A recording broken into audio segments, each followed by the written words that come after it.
Alright.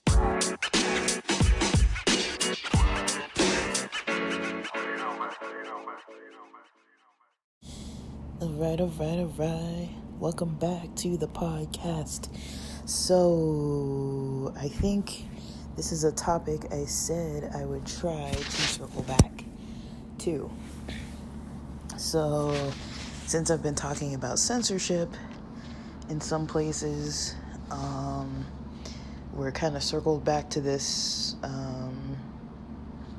topic of censorship that is more specifically censorship that seems like it's discriminatory against LGBT people who are content creators. So I'm going to break this down based on a YouTube video that was recently posted. The name of the YouTube channel is called We're Having Gay Sex. So we already know what it's about. So to describe that podcast a bit for people who might not be too familiar, Ashley Gavin is a lesbian comedian who, during the Rona, started a podcast. So it's kind of like a comedic kind of interview, usually of other queer content creators that have some form of humor to them, or just people who are comedians in general, or people who are just content creators that might not even be queer people. She tends to have a wide range of people on there, from races, gender identities, different ethnicities, different places. Some of it is in person. She's based in New York. Some of it is at different hotels when she travels around, or at other places, and some of it is remote video chats being recorded that way. And pretty much it provides a form of sex positive content where, it's not really for a crowd that's under 18, but it's definitely, content where, if people want to listen to people talk about stories about their sexuality, the main, premise of that whole podcast is, the concept we're having gay sex. And so she kind of makes that the topic, and everyone has an opportunity to go around and either talk about a recent experience or past experience, or just any topic that they want to talk about. They don't have to talk about their sex lives or whatever. I mean, some people talk about clothing styles, or what it's like to do their job, or different types of weird situations that come up. The majority of it is sexual content, as far as the story shared, but then there's also a lot of banter and comedy and plays on words. And so Breanna Williamson at this time, in this specific episode, was the co-host. Now Ashley Gavin's podcast tends to kind of rotate out different co-hosts, and I think on her Patreon the other co-host is there a lot too. And so in this specific episode, she interviewed, her and Breanna Williamson. Breanna Williamson is another lesbian content creator. She's based in Canada, and she knows a lot of other famous YouTubers. She's one of the millennial generation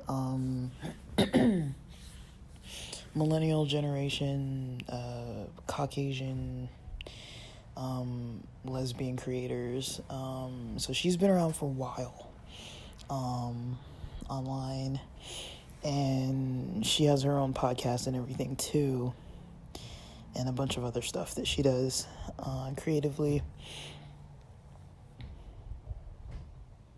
I don't know what's going on. It's like somebody upstairs that sounds like they're... I don't know what that noise is.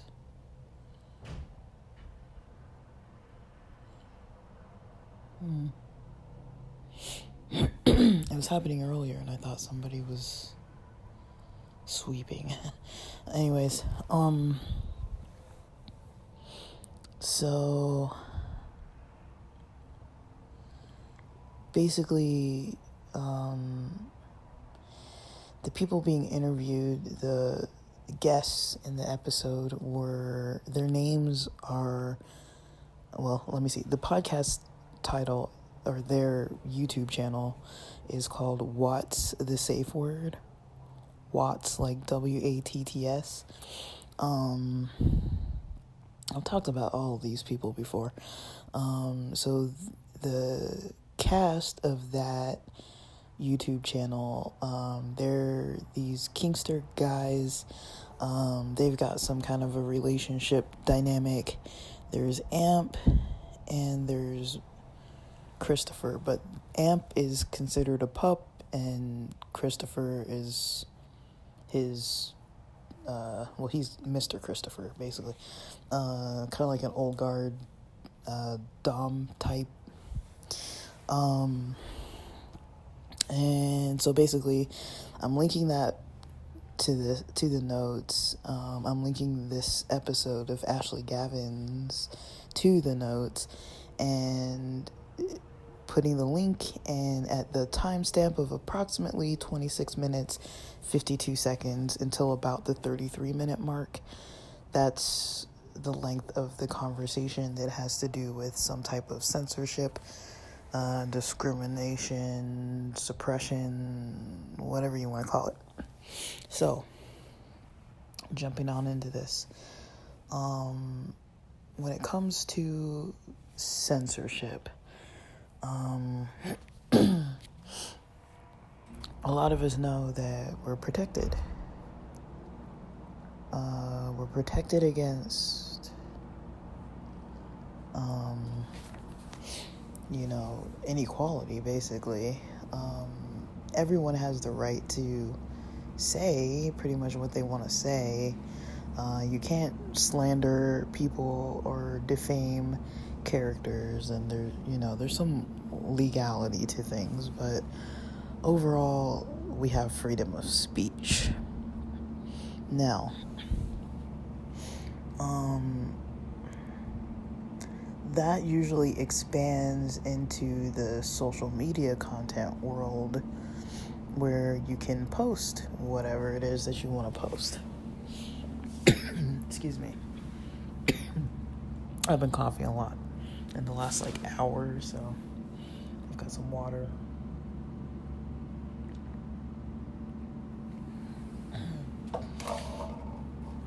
So, yeah, there's this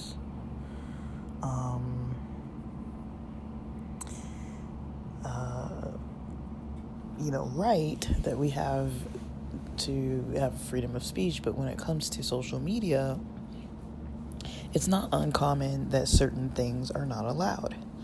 Certain platforms don't allow certain things. And that's all good and well if they want to say, okay, this is banned, but when it starts being more commonly banned from one group compared to another group, I mean, you see this racially as well. Black content creators don't get the same algorithm push, publicity, exposure as white content creators. That's very true. And even me saying something like that, it can potentially get an episode like this banned. Now, this episode that I'm posting is likely already gonna get demonetized just because of the links that I'm leaving in the description.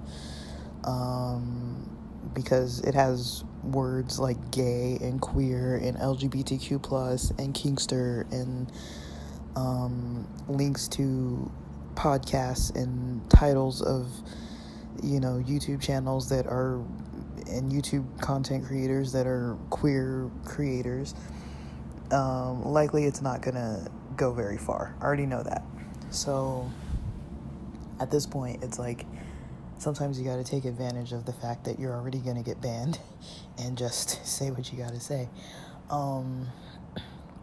So Ashley Gavin makes a point that a lot of LGBT creators tend to use other things like Patreon or other platforms where they have more freedom and they can monetize directly and not get their monetization and ads and things banned or censored. It's one thing for your content to be cut down. It's another thing, there's issues with hashtags. So I'm going to go into some specific examples that they mention. And you can tell me if you think this is discrimination. Because censorship is one thing, but it's different when one group is censored more than the other. So think about it, right? If I'm a black person and I'm advertising a pair of sneakers, right, compared to a white content creator who's advertising in English in the same area, uploading the same time, the same pair of sneakers. Now, definitely the algorithms consider a lot of things like subscriptions and comments and likes and all these types of things. But all those things aside, let's say that it was the same amount of subscribers, the same amount of time being able to monetize, the same amount of all the other things.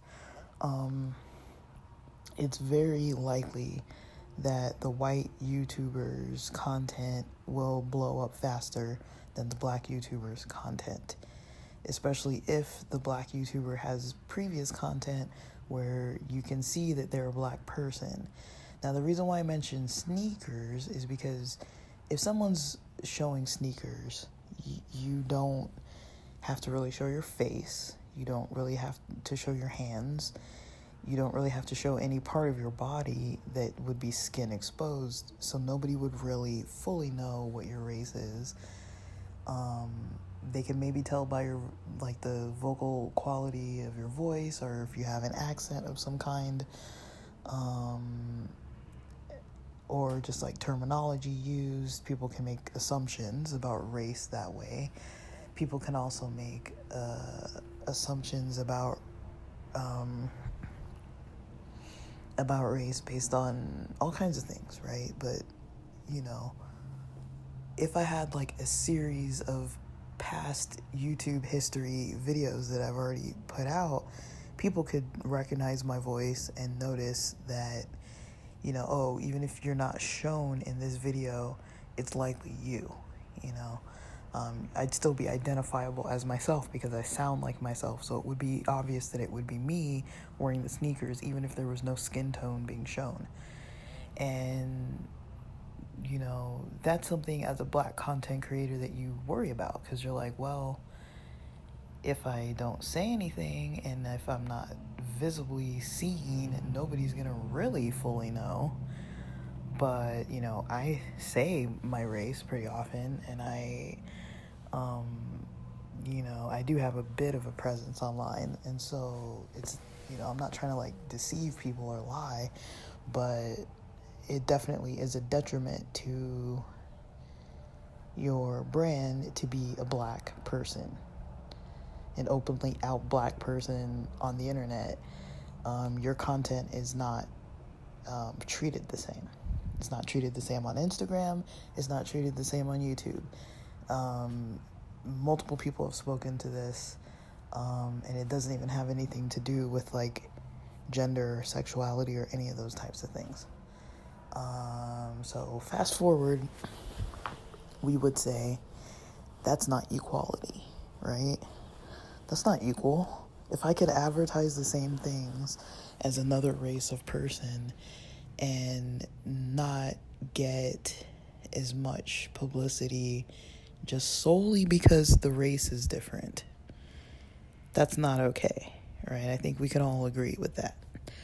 Now, if we fast forward to this topic, talking about censorship with LGBTQ plus populations of people, the queer population has the same issue. Queer people compared to non-queer people. Now, this is genderqueer, sexuality queer, LGBT. A lot of times I say queer just to refer to everybody because, I can go down the whole, gay alphabet of all the LGBTQIA everything, I'm not going to say that the whole time. So when I say queer, I just basically mean not straight. Not straight, not cis. The hetero cis culture,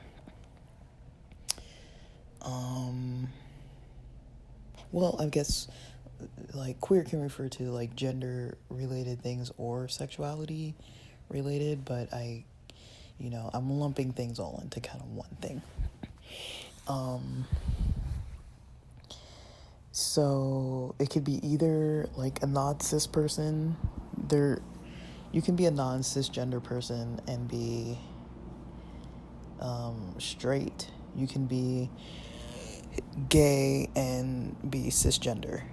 You can be bi and be cisgender, so I'm not going to go into describing the whole thing. I've described it multiple times.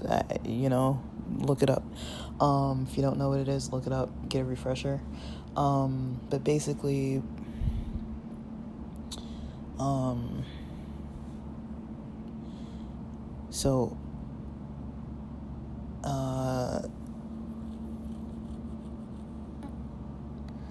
when it comes to queer content and comparing that to cis straight content, it's been proven that a cis straight person can do something and a queer person can make a very similar type of video, but the queer person's video will get banned and the straight video will not get banned. So, for example, if it's a cis straight couple, man, woman, sitting there in their bedroom and talking about some brand of lingerie, trying it on, wearing it, they're fully clothed the whole time, wearing some kind of lingerie that's not exposing any kind of body parts, no breasts, no nipples, no cracks, no cleavage, no nothing. It might not get banned. It probably won't get banned. It's almost like bathing suits. It's not really going to get banned. But you put two lesbians in a room and have them talking about lingerie for lesbian, say it's a topic that's addressing lesbian bed death with lingerie options or something along those lines. I don't know. Let's say that's a video title. That video is likely going to be demonetized. It's likely, going to get basically the restrictions placed on it by YouTube will be specifically different for the queer couple than it would be for the straight couple. Now that's not equal. And this happens even with the same products. Now, what is the difference, because, I've talked about this before, that, queer culture is definitely sexualized. I've talked about it before, how I've even talked about having certain people in my life that, were maybe a little too nosy. Now, I don't really mind. There's certain close friends that I will talk about anything with them. I'm not talking about those people. I'm talking about the other people that it's none of their business, and we don't even talk about, sex lives or anything along those lines. And so why all of a sudden are they asking me that kind of thing? Just because they find out that I'm not a straight person, now they need to know or want to know or get curious about all these other things, you know, to me that just becomes like a super awkward thing. And especially when it's like very one-sided. Like, I've definitely noticed with those situations, there's a whole other episode and I've talked about it before, but I've definitely noticed with those types of situations that those types of people aren't like equally revealing about their lives. They tend to be very one-sided and talk very much like being inquisitive and curious about my life, but they're not like sharing about their life on the same level. And so to me it just becomes a little too intrusive, and I deal with it. Like, it's not like a big deal, but it's low-key almost a form of harassment. But I kind of, you know, I feel like if I can set boundaries around it, I wouldn't consider it harassment. It becomes harassment when a boundary has been set and then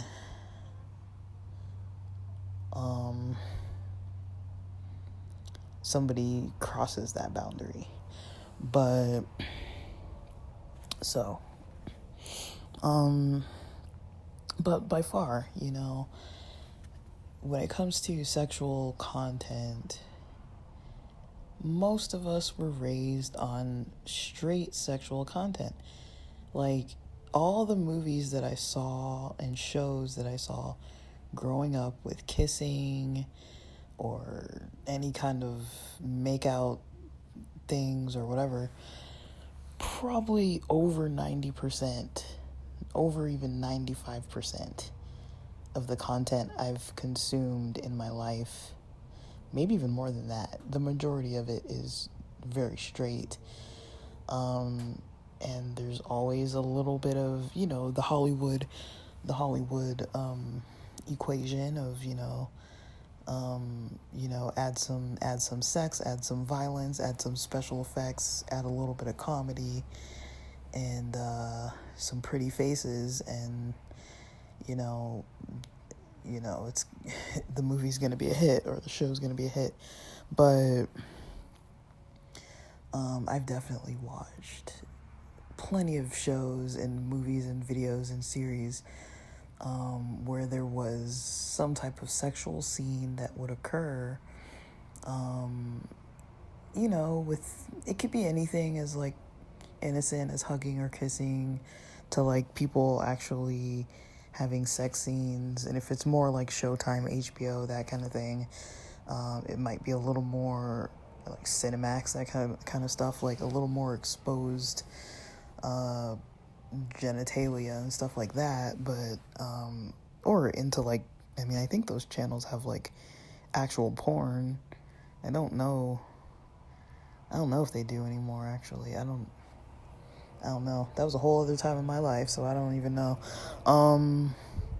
But I know at least at one point in time in the 90s they did. So I don't really know what's going on now. Maybe they still do.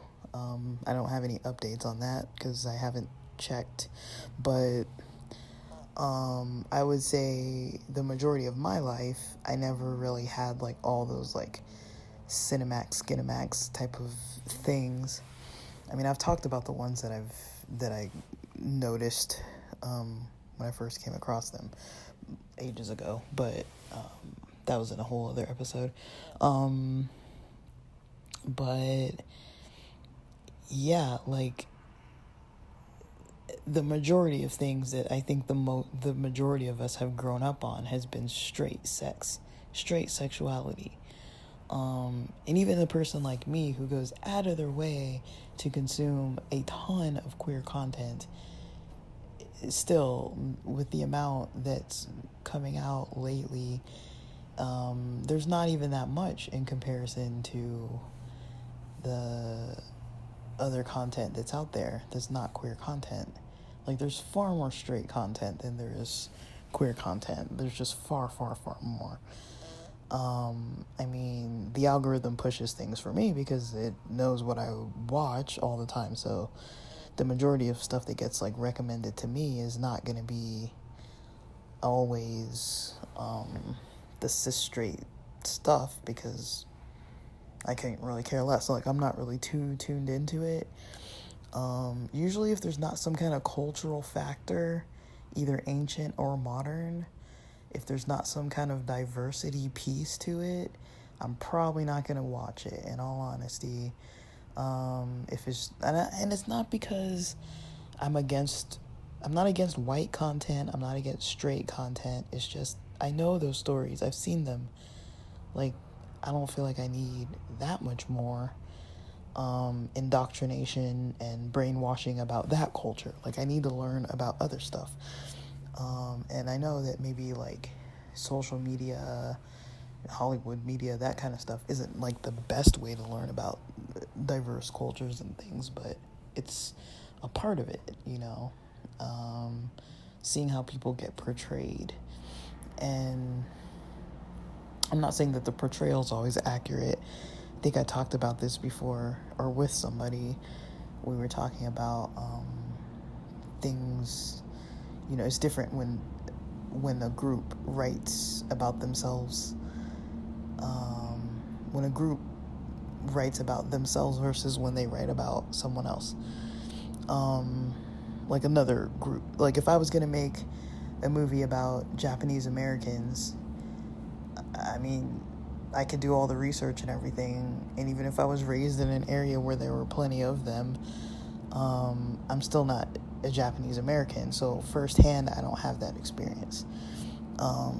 When people look at me, they don't see a Japanese American. But when people see me on paper, they also don't see a black female, a black queer female. That's not what people assume about me either. So that's a whole other topic of its own that I've probably spoken about that too. But yeah, it's not equal. Like the amount of sexuality that the majority of us have had, you know, if you even want to put the quotes of shoved down our throats, usually it's straight content that's getting shoved quite a bit. If you think of all the basic channels on television, like basic without cable or any satellite or anything, I don't know what they're even called anymore. I'm the worst person to talk about television. Like, I am by no means well-versed in television. I don't know a thing about it. I'm, like, so ignorant. Like, it's almost like asking me about the newspaper. Like, I don't read it. I don't really consume a lot of content from there. I watched a little bit of the X Games the other day, and since then, I don't think I've watched much other than some basketball games when the Lakers started doing better, and I watched some World Cup soccer.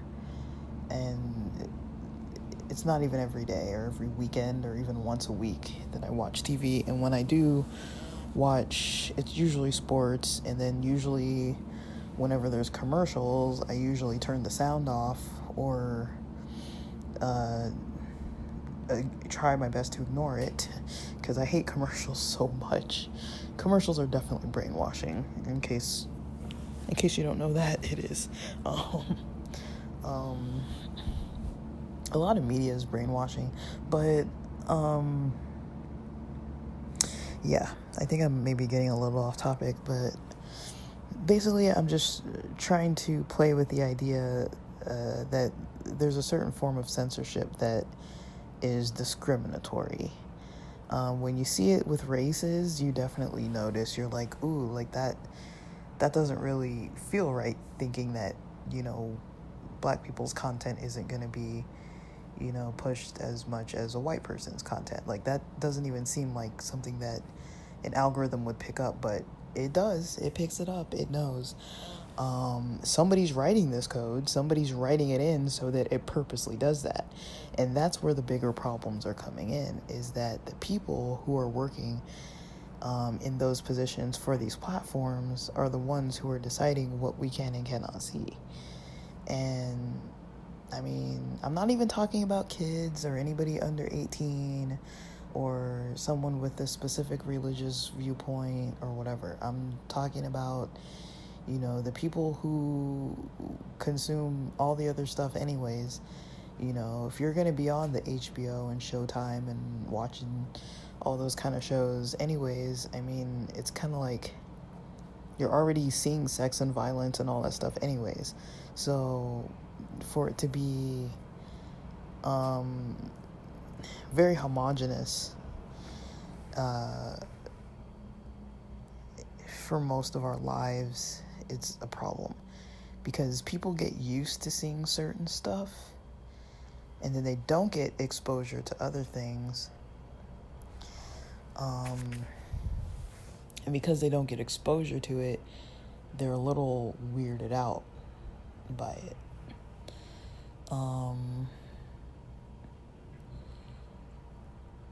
I mean, you know, I know a lot of this isn't really about race, but it's easier just to use race because I feel like that's something that most people would say. You know, I believe in equality and equality of races. I think most people would say that. We all have our prejudices. I have mine. We all have our own. I try not to let my prejudices get in the way of how I treat people. I try to challenge them. Some of them I don't even notice. But a lot of my prejudices come from the first-hand experiences I've had in my life with certain types of people. I can't help that, you know, I think a certain way or feel a certain way around certain people, especially when they're doing certain things or saying or acting certain ways. You know, I'm pretty sensitive to it because I'm like, whoa, like that's not okay, you know. But to them, they don't have to think about that kind of stuff because to them it's okay. They can get away with it. In their social groups, when there's nobody who's like me, they can do and say those things. And so I get it. Like, and, you know, there's a learning curve with it. And, you know, I'm pretty patient. Like, I'm not going to write somebody off for using derogatory terms and things like that. Like, especially if they're not like cussing me out and like saying it directly at me. I'm like, okay, like, yeah, it's not like, it doesn't feel good to hear, but at the same time, it's like, whatever, like they weren't like calling me that. And then, you know, I think when people kind of just aren't doing it all the time, like I wouldn't feel comfortable if I was around someone who was a non-black person who was always using the N-word. Like that would be weird, you know, like that's strange, you know. Like I don't even really like it when black people say it, but you know, people are gonna say what they're gonna say, right? It doesn't really mean that they're like a bad person or I shouldn't be around them just because they use certain language or terminology, but I think at a certain point it's kind of worth a conversation. Like if it is bothering me, I will, if it keeps going on, it'll be a conversation that I'll be willing to bring up, just to at least let somebody know how I feel about it. But like I'm not even really talking about race. Like you know, I feel like people can understand if I'm talking about race when it starts to be like topics about sexuality. You know, I think people are so it's such a loaded thing that many people, you know, get a little like automatically like about certain things, like you know. And it's like, I mean, I don't know if straight people, I just don't know, because I'm not one, so there's certain things I just don't know. So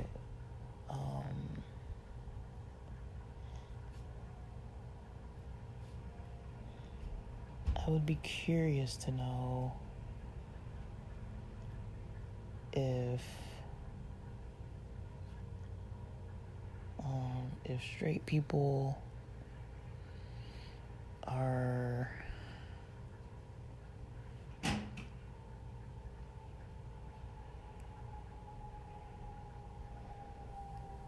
what's going on out here? Yeah, I'd want to know if straight people are kind of like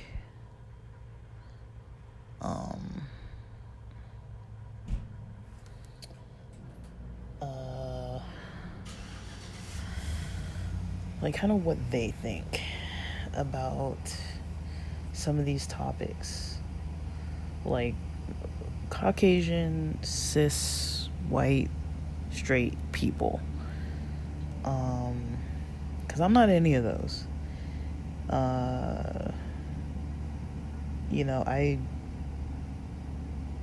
So I just wonder, because I've always been like the other type of person, another, on multiple different levels. I've always been like the other, like, so I always wondered what it would be like to be of the majority culture, having my own culture, and people who look like me being publicized and visible.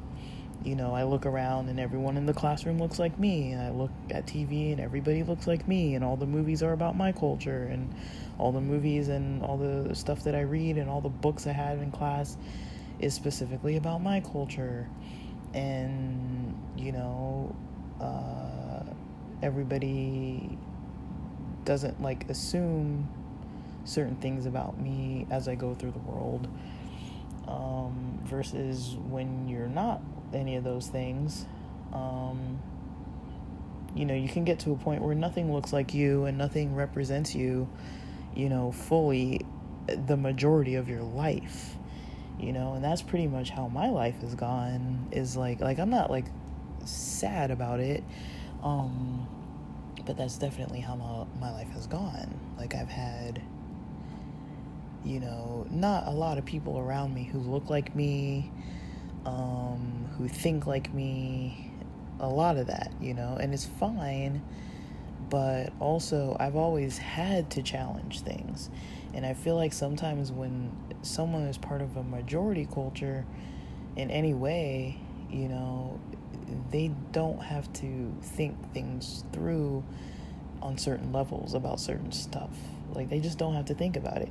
Like, I think when it comes to cis straight people, when it comes to sexual content, they don't have to think about it, because their sexual content represents their lifestyles, and usually it's quite a vanilla lifestyle. There's kind of this whole scenario that everybody's supposed to follow these rules of dating at a certain age and getting engaged at a certain age and getting married and having kids and all that. It's supposed to flow in certain age ranges in a certain way, and it's supposed to look a certain way and come out a certain way. When you're a queer person, your life doesn't look like that. You're probably not dating at the same ages that the straight people are dating at, because, the majority of queer people don't always live in the safest of environments where they can date at school or date at church or date anywhere in their neighborhood or whatever, or have the freedom to even leave town and go to the gay area of town if they don't already live there, and go to the center and like meet other people even in high school that are like their own age range. Like, you don't usually have that. And so it's not uncommon for queer people to start dating more queer people, or whatever their preference may be, to be dating them when they're older, like out of their parents' house, or have more independence financially, so that if, the poop hits the fan, you're not left homeless or stranded or kicked out or disowned, So it's kind of like, you have to think about things like, oh, is it even safe to date this person? How much is this worth the risk? How in love am I? Like, if I'm not really in love, I'm not going to put my safety on the line, for this person. There's not a whole lot of room for like flexibility if you're like 16 years old.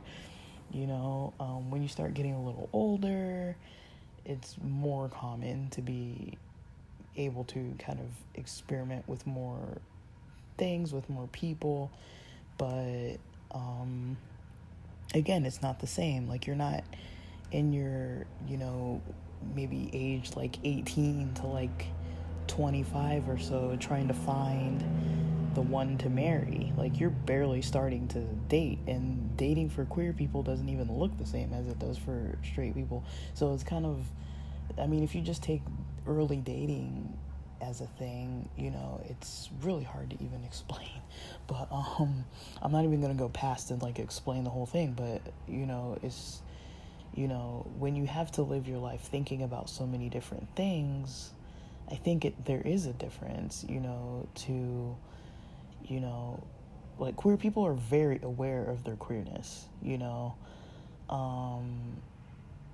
I'm very aware of, like, I code switch like nobody's business. Like, I don't think I appear like a very straight person, but I can definitely, like, I keep my maybe sexual opinions and things, I tend to keep it to myself for the most part. Like, when I'm with certain people, I'll joke around about dumb, like, sex jokes about whatever, but, usually I'm not making those kind of jokes.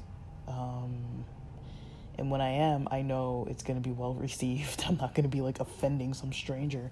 You know how to act. If I'm in the women's room, I know how to act. If I'm in the women's fitting room, I know how to act. Like, there's certain stuff where you're like, I'm just not going to draw attention to myself. I'm going to take off my hat so people see that I'm not a man. It's like, there's certain little things that you just know to do just because you don't want to alarm anybody, who might not understand that I'm just here to pee, like, I'm not trying to, like, do anything crazy, but there's discrimination all over the place, and I do think that's part of it.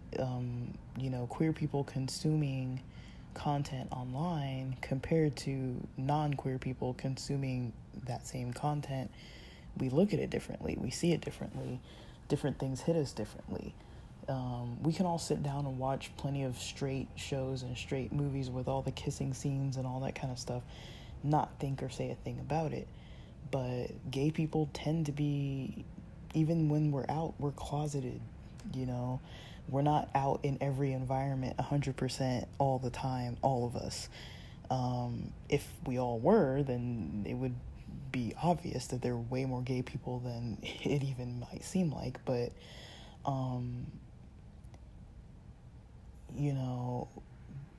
the world appears quite straight. When you're just walking through it, it tends to appear quite straight. And so I do understand how maybe when there's non-straight content, it seems so rare to people who are not straight. Who are straight. It seems rare to them to see non-straight content because in their lives, it's a very rare thing. Unless there's some kind of fetish or interest or curiosity, they're probably not searching for it. It's probably not getting, unless, I think it's different when straight people have queer friends and family, those people tend to know a lot.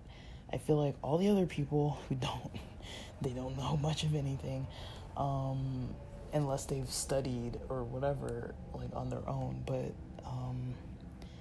I just feel like the bias factor really comes up when it comes to media.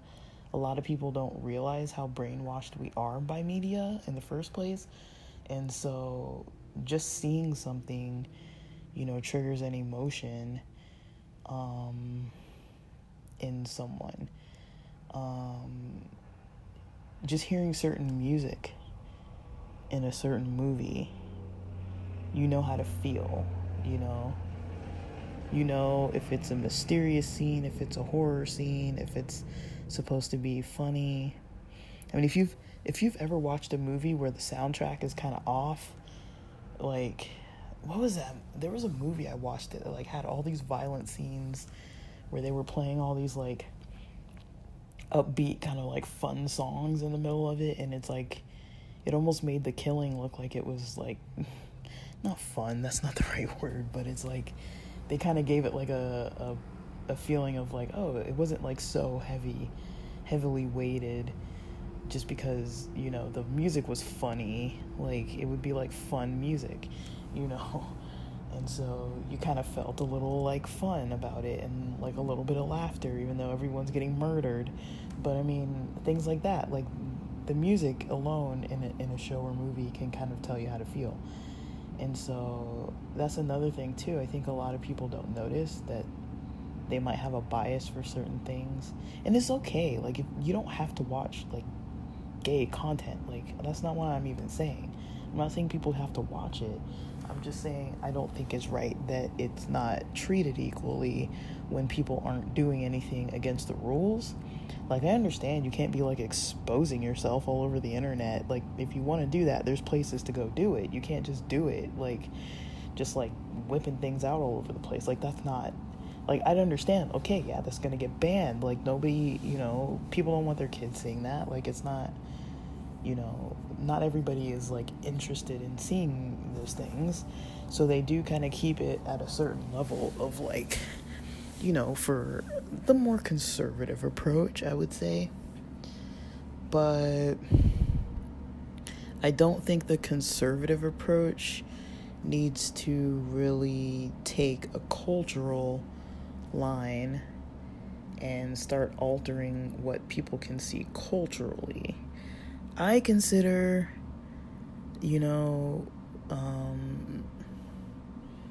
if someone's not a cisgender person, or if they're not a straight person, it's diversity of culture. That's what I see it as. It's culture. It's, this person just happens to be this way, just like I just happen to be a black person. It's a cultural factor. Like, it's not some other thing. And I think if people agree that, like, black people should be treated just like the white people, then I think, it makes sense that, the queer people should be treated like the straight people. Like, I don't understand, like, why it's different. Like, I do understand to some extent, like, but I just don't understand why it's different. When it's not breaking the rules of any platforms, I don't really see how they can justify banning and demonetizing, and it's discrimination. So some of the things they mention, and I would, if you're interested in the video, I put the timestamp specifically so that you can see the timestamp. So if you don't want to see the whole other parts of the video, you can check out the other, you don't have to check out all the other stuff. And I understand people have their different levels of comfort with sexuality. I mean, I was raised in an ultra religious community, so it's like, obviously the first thing that you don't communicate about is sexuality because you're conservative, right? It's like there's certain things in conservative, really strict cultures that tend to be taboos. There's usually, like, some kind of taboo food. There's usually some kind of gender taboo related things where men don't do certain things and women don't do certain things. And there's certainly, like, sexuality taboos where there's certain types of sex that you're not supposed to be doing. And I'm not talking about, like, non-consensual things, like something underage or something with kids or something with animals or some weird ass, like, creepy thing like that. Like, I'm not talking about, like, some kind of molestation or, sexual things with people who can't consent, or with beings of some sort that can't really speak for themselves. Like, I'm talking about consenting adults. There's no impairments involved. Just two average consenting adults. Like, let's not add too many other variables and make it more complex than it needs to be. I'm just talking two consenting adult people where there's no weird power dynamics, nothing. That's mostly what I'm talking about. But so some of the things that were mentioned in the video, in case you don't watch it, I'm going to go through some of those things.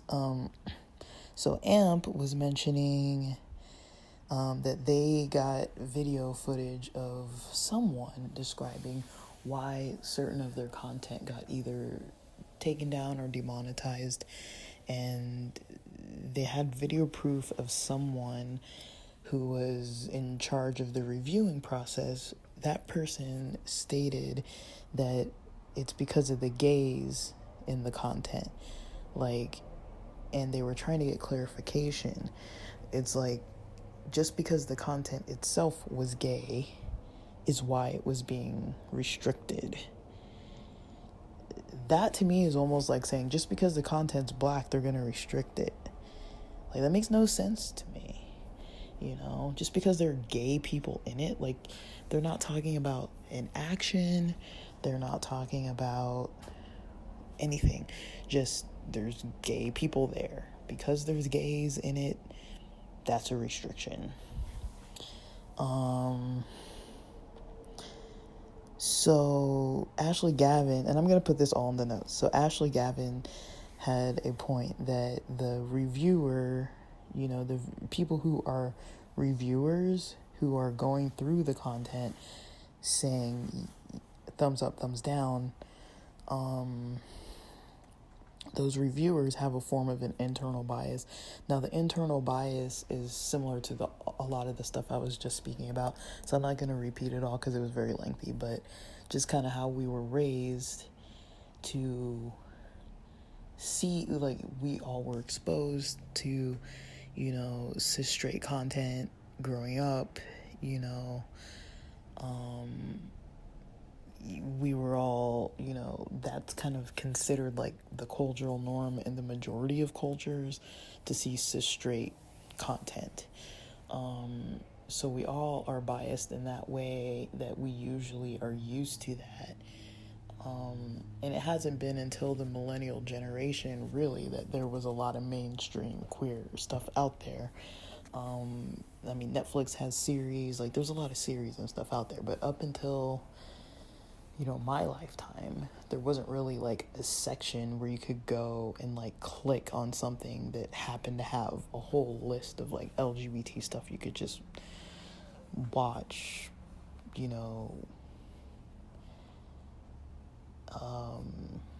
like Netflix is an easy example. Like there's a lot of categories on Netflix of types of content you can watch. So things like that. There's definitely an internal bias. We're definitely used to seeing certain things. Reviewers and non-reviewers alike. Anyone who consumes any form of content, you watch something, you're reading stuff, you're, going to plays, whatever it may be, you're consuming content of a certain kind. And the majority of it is cis straight content. Like, now there are queers everywhere. We're all over the dang place, but the content isn't always pushing or talking about any type of queer topic. And I think for that reason, it goes into the next topic where they start talking about that certain things feel more sexual versus a straight person. So Ashley Gavin gives the example of, if she makes a sexual joke as a comedian on stage, versus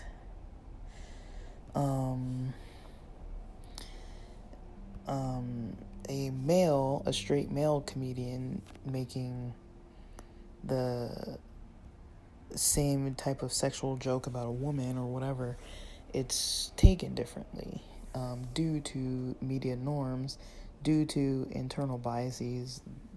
People, when it is sexual content, people basically, there's input, there's a processing section before there's like an opinion, right? So you consume something, it goes into your mind, something in there is like processing what's going on, and then you form an opinion of it. It's all instantaneous.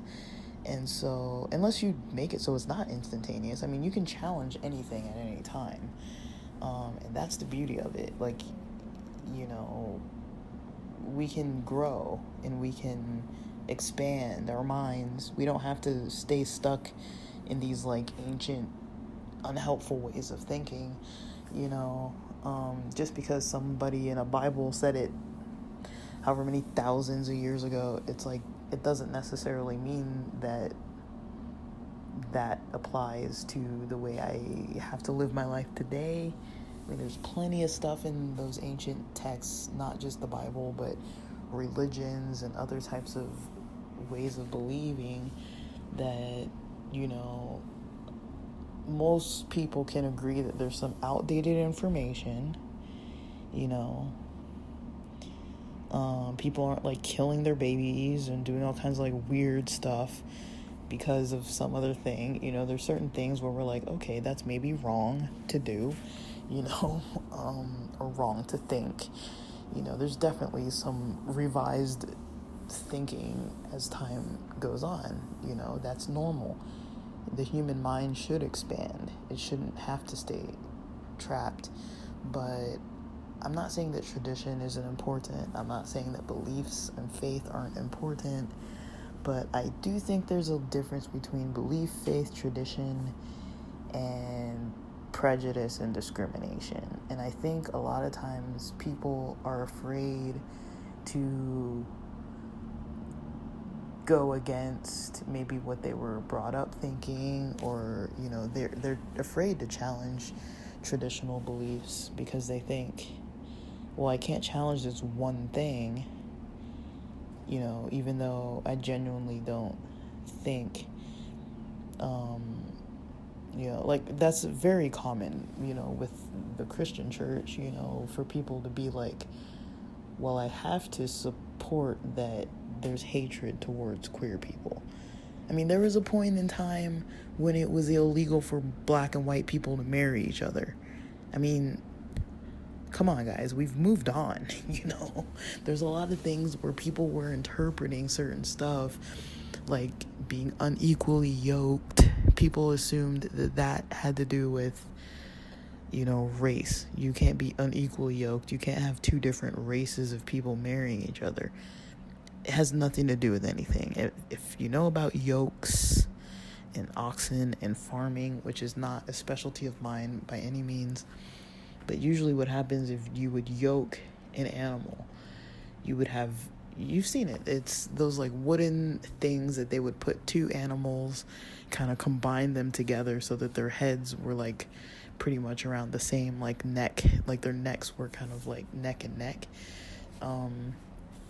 Something that would be equally yoked would be like the same size, same speed of animal attached to the other animal. That means that the work would be getting done similarly. If they're plowing, that's going to be very evenly plowed.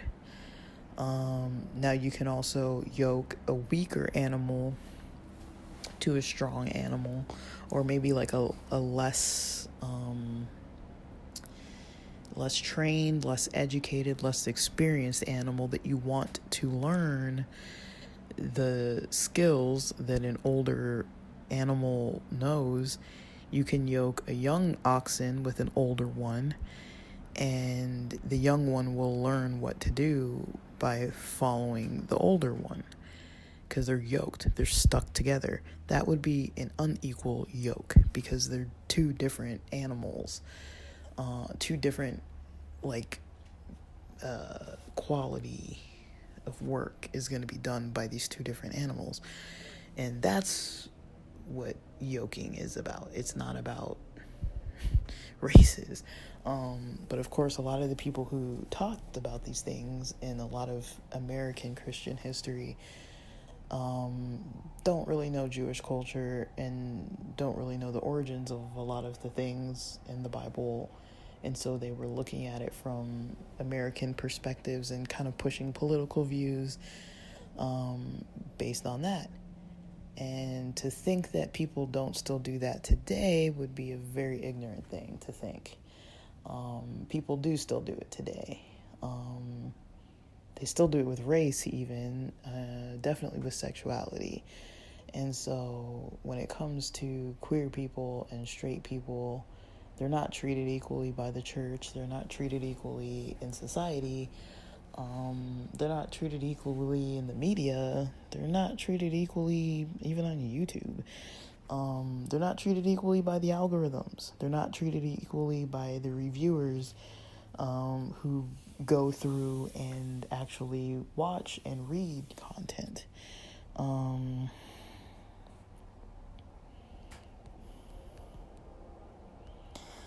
So, yeah, when it comes to biases and norms, that's kind of what we see. I think most of us can agree that we weren't raised maybe like consuming majority of queer content. That's not how most people were brought up. Breanna Williamson mentioned that and I've seen some of these videos where she had some shorts that she posted called Gay Girl Tip. She'd be like, Gay Girl Tip number 132 or whatever. And then she'd be like, don't wear, this type of nail polish or this length of nails or whatever. It would be like quirky, kind of like stereotypical queer types of fun topics that she would just make a short thing about how to maybe stand out if you're queer or not stand out or whatever. She said she posted nearly 250 videos, and at some point she could no longer use the hashtag #GayGirlTip. Now, it wasn't always I've seen a lot of them, but maybe not all of them, and I was wondering why.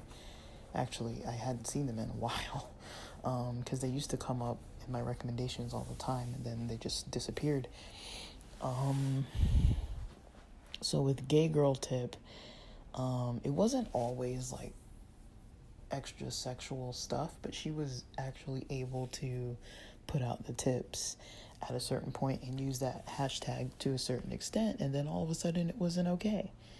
So what changed? It's not like she made one video that was like suddenly like alarming. Like, she was consistently posting those, and then they got taken, so she can't even use the hashtag anymore to promote her things.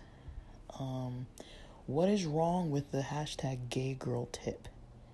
What is wrong with that? Like, if you're giving tips, what is wrong with it? What's wrong with it? Now, I'd understand if somebody was like, you need to age restrict this.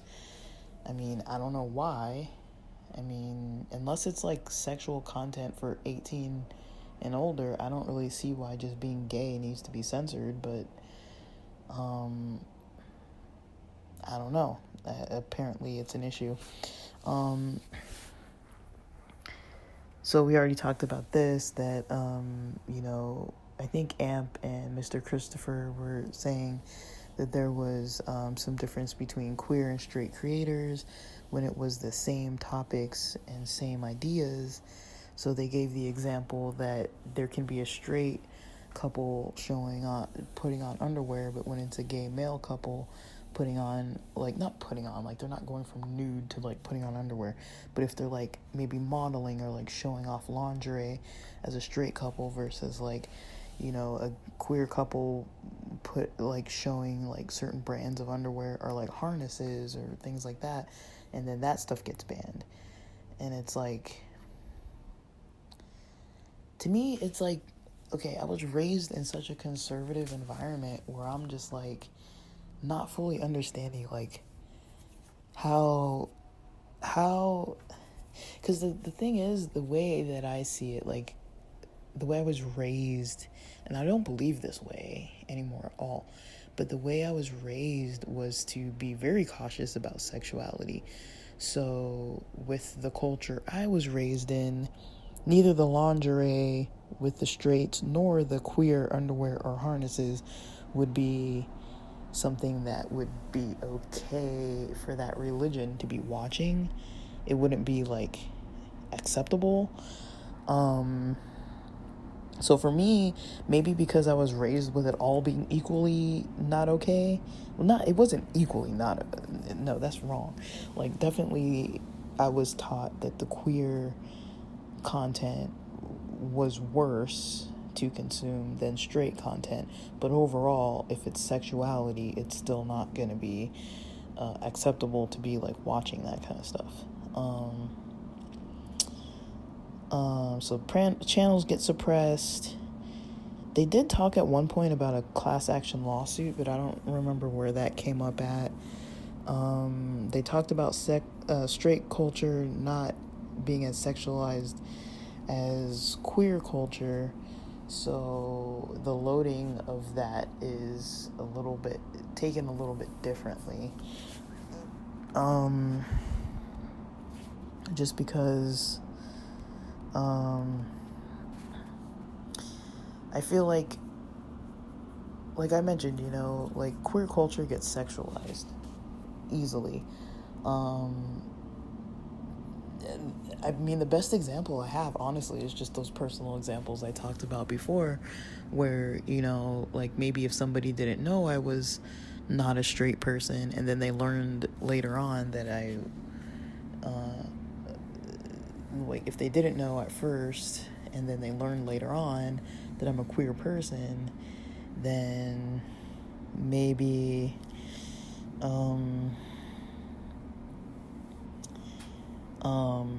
then they're gonna start asking me all kinds of strange questions sometimes. Like the things I've heard people say that are like, if you take the roles, if you reverse it, it's just weird. Like, I think a lot of times straight people, maybe the very curious ones that don't even know a person well, like they just want to ask because they're curious.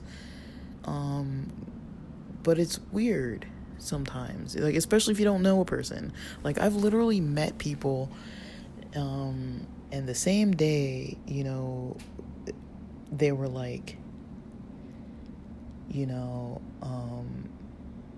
well, I met them once while they were way under the influence. So the second time when I met them, I don't know if they remember me meeting them before, but I went over to talk to them because I recognized them from a few weeks before.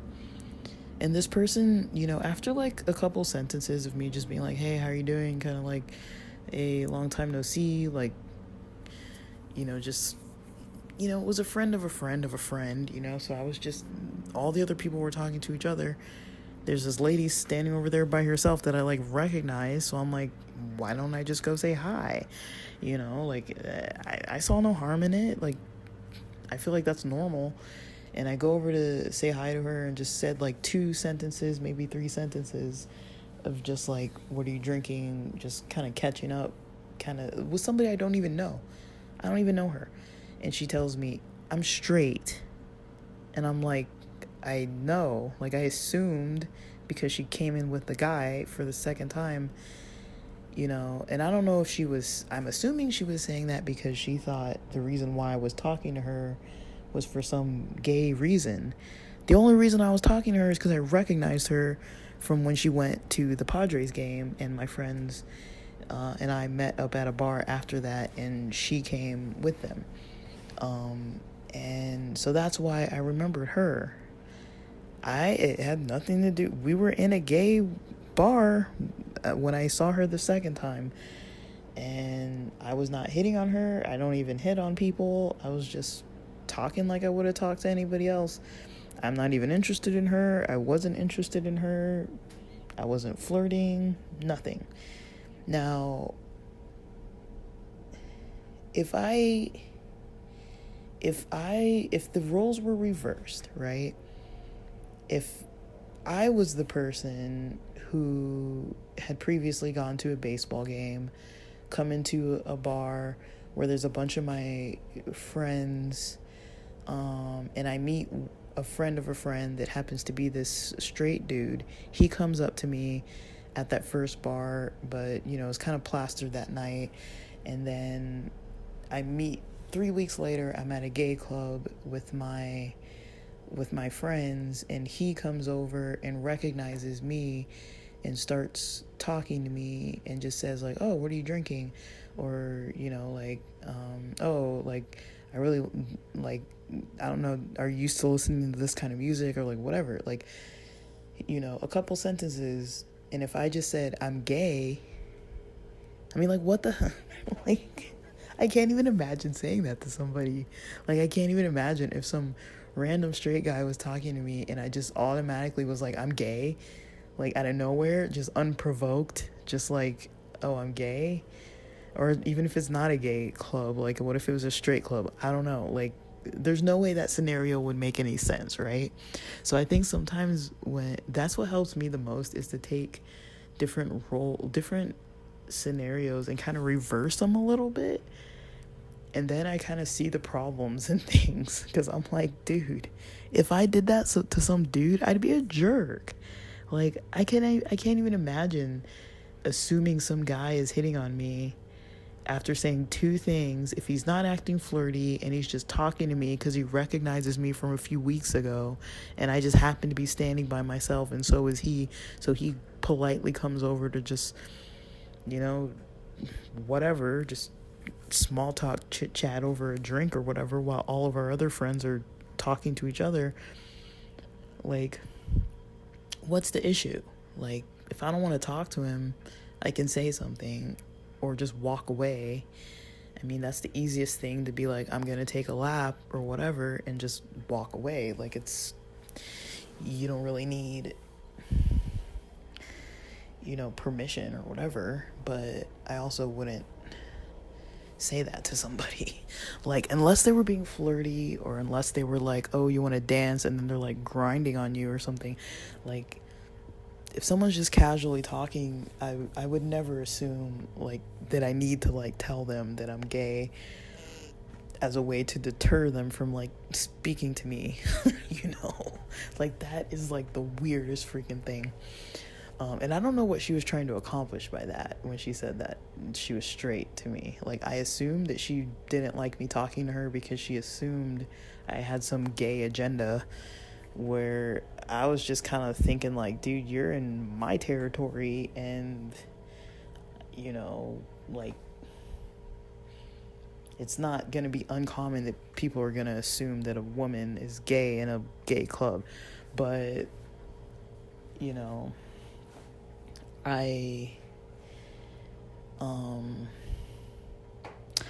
I just don't know. Like, it's weird. That's not the only weird thing. Like, even when people ask you like really weird stuff about your sex life, like, I've had it happen like right after work before, or like even when I go out like for a drink after work. There were some people I was trying to get to know at a certain point, and I guess one of them found out that I wasn't straight. And when I started talking, they started getting really nosy about everybody's dating life, and they would always circle back around to talk to me, and just like, it seemed like they wanted to just like ask me stuff, because they asked me way more questions than they asked everybody else, and more intrusive questions.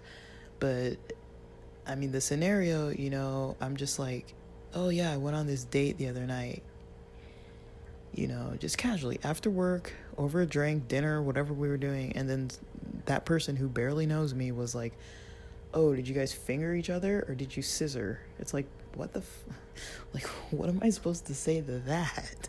You know what I mean? I'm like, okay. Like, I mean, imagine that you go out, if you're a straight couple and you go out with someone, or you're a straight person and you go out with someone, a guy goes out with a woman, or a woman, you go out with a guy, you come around your friends after work, or someone you're trying to get to know after work, and you're having dinner with a bunch of other coworkers, and you tell them that you went on a date, and they're like, oh, did you, like, they ask you like what kind of sexual thing, if you were doing some kind of specific sexual thing with those people.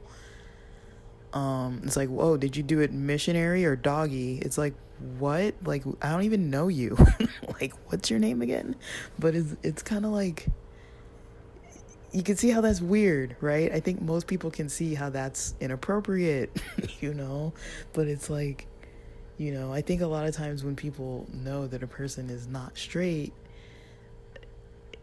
the first thing that comes to their mind is all the possible sexual stuff that goes on in their life. And so that's the only thing they can think about. They can't think about, hey, this person works and goes to school and goes to the gym and does other things that aren't about having sex with other gays. Has a whole life where they were productive and functioning and balanced. I mean, of course, there are going to be like sex addicts out there and all kinds of people doing stuff like that. They exist, straight or gay, whatever. But yeah, I just think it's just super weird. Like, when people start like thinking about, okay, if I reverse this, I can kind of see how that would maybe not be okay, you know?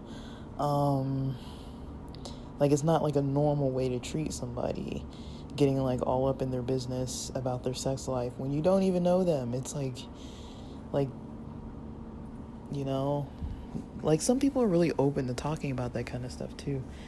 But I do think that queer people in general, like, people either really want to talk about it or they really don't want to talk about it. But there's definitely a lot of taboo around the culture, a lot of misunderstanding. Like, the part that I never understood, and this will be my last point because this is getting lengthy, but the part that I never fully understood, just on a social level in my personal life, isn't so much when people don't understand every little thing. Like, that's not a problem, but I get a little confused when it's like, you know, people can't really wrap their heads around, like, that we're people, like, that we live like normal lives.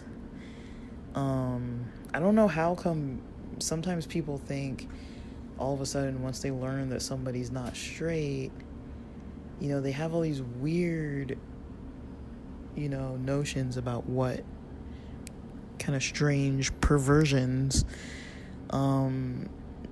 like perversions in a negative way, you know, just like assuming that people are doing immoral, weird stuff.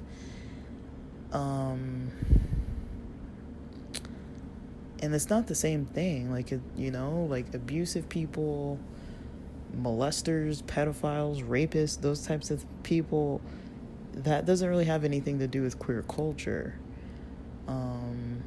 I think in general, honestly, queer people, their sexuality is way more subdued because they know better than to get themselves into a situation. You know, as a minority, any minority knows their place of how to be, where to be, how you need to be to keep yourself out of trouble. It's a survival game. Like, if you don't know how to do that, you're not going to last very long in or be able to like easily adapt in society, or to a new neighborhood or whatever. Like, you learn the rules real quick for your kind. And so, you know, I don't know. I think I have a whole lot of questions. I don't really have a whole lot of answers, but I have a whole lot of questions for why, you know, queer sexuality is considered so negative. And I feel like it's weird because I feel like, yeah, people talk about it in religions a lot, and yeah, it's in a lot of religious texts, but it's not like the majority of what's in religious texts. Like, the texts talk about so much other stuff, so why, with a couple sex-related things in there that happen to do with some kind of queer-related thing that's usually taken out of context anyways, but, you know, why would people focus on that? You know, to me that just gets weird, because I'm like, when I even think about the Bible, it doesn't mention any type of, I don't know, it's such a controversial topic, and I don't really want to get into it, but basically, you know, the parts that are mentioned in Leviticus, like, if you see the word homosexuality in the first place, that is a more modern word. That is not an ancient term. So whatever the word was that was used, that was transferred to say the term homosexuality, is not what we call homosexuality. It was another thing that was happening at those ancient time periods that could have been either like an act of worship or a cultural lifestyle that was kind of based in just non-Jewish belief systems, with the hedonism and things like that, where people would sometimes maybe have practices of doing what you want to do. Just, you know, the Bible's big on, like, you know, denying the flesh, you know, denying anything natural versus, and we all know how that goes. That doesn't work. It's another extreme viewpoint to avoid anything, that you naturally need, like just because a book told you to do it. I mean, it's kind of weird. Like, I'm not gonna lie, it's kind of weird. But I mean, and people will torture themselves over this type of stuff, and it's like, I wonder, what it is about those few sentences that has such a hold on people. Like, there's not that much in the Bible about it. Like, I don't even think there's anything in the Bible about masturbation. Like, it's not even like a popular topic that comes up over and over again. Like, people take things like conversations around lust or adultery, or like, I guess when I think it was Onan, right? He spilled his seed and didn't, ejaculate inside of the other person. So that, people take that to mean you shouldn't waste semen. I mean, not all of us have semen. So I don't even know where we're going with this, but it's like, we've all heard those beliefs. We're raised with these beliefs. And it's just interesting to me how gripping those few sentences have. I mean, if you take into consideration the amount of times love is mentioned compared to adultery or something that's not heterosexual type of sex, like, there's hardly anything at all in there. Like, the Bible's gigantic, and hardly any of that stuff is even in there. So I'm kind of trying to take advantage of the fact that this episode is going to get banned, and so I'm trying to put everything in it so that I don't have to make multiple ones, because I don't want to get multiple things banned. But I know this one for a fact is going to get demonetized. But I don't know. I would always encourage people to ask a lot of questions. I don't think there's anything wrong with it. I'm starting to believe this. I don't know. People are going to have a problem with this one. But I'm starting to believe that if I'm too comfortable with a thought process, and if someone else can be hurt by it, then I definitely need to do some deep diving soul searching on it. I don't think a lot of people think that way. I think a lot of people like to be set in their ideas and don't want to challenge things. And it's a problem. It's discomfort for them. They don't like to be, like, not knowing where their beliefs and opinions lie. I think it's good to get uncomfortable with maybe anything that has to do with culture. Culture evolves. There's definitely traditions and things for sure, but culture evolves. Humans evolve. I'm not talking about, like, evolution versus creation. I'm just saying, like, there was a certain point we were, using sticks and rocks for things, and, wouldn't we say that technology has advanced since then? Like, we're able to do more stuff as humans now that we weren't able to do before because of technology. It helps us to evolve. But I do think we still have our human brains. We're still born with it. I think it takes a while for our brains to maybe catch up with what's going on in society. But there's definitely more of a push for equality lately, especially since the Rona, since all this type of stuff has been exposed with different, things with, like, Black Lives Matter and all these different types of things of injustices being exposed. I think, a lot of times people might need to look at this stuff. These reviewers might need to look at their internal biases. People who are, in charge of these platforms need to look at who's, in charge of these different algorithms, who's in charge of, the systems that weed out this person versus that person. Somebody wrote it purposely that way so that if someone like me versus someone like this other person, post something, it's going to get viewed differently based on my demographic. Not only that, that's not the only factor, but it's definitely a factor. It shouldn't have to be that way. They shouldn't be it's discrimination if you're taking cultural factors and sifting out based on a cultural factor. They're not sifting out based on legal issues. They're not sifting out based on, anything other than the fact that, if something is gay versus if it's not gay. And they've proven it because there's straight people who can go out there and do the same thing and nothing happens to their content. Same thing with the racial stuff. But somebody's allowing this to keep going on.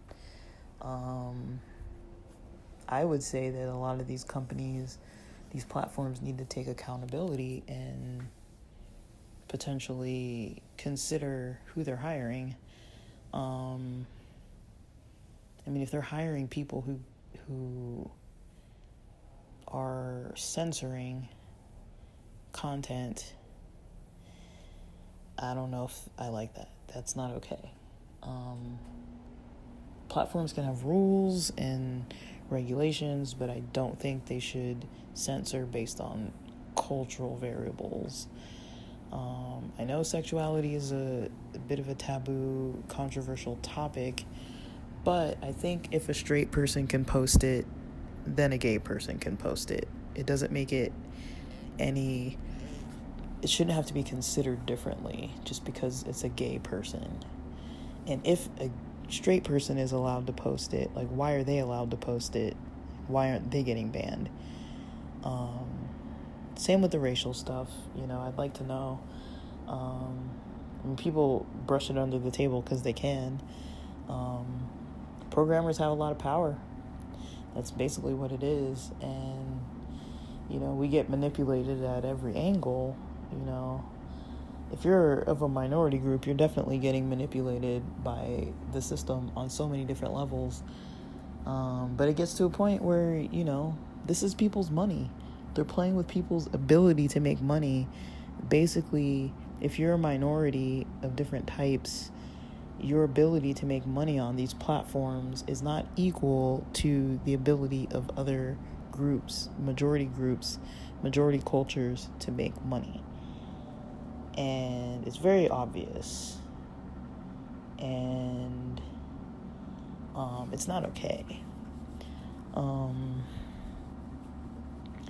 But it's probably going to continue, honestly, until, some of these class action lawsuits come to the forefront.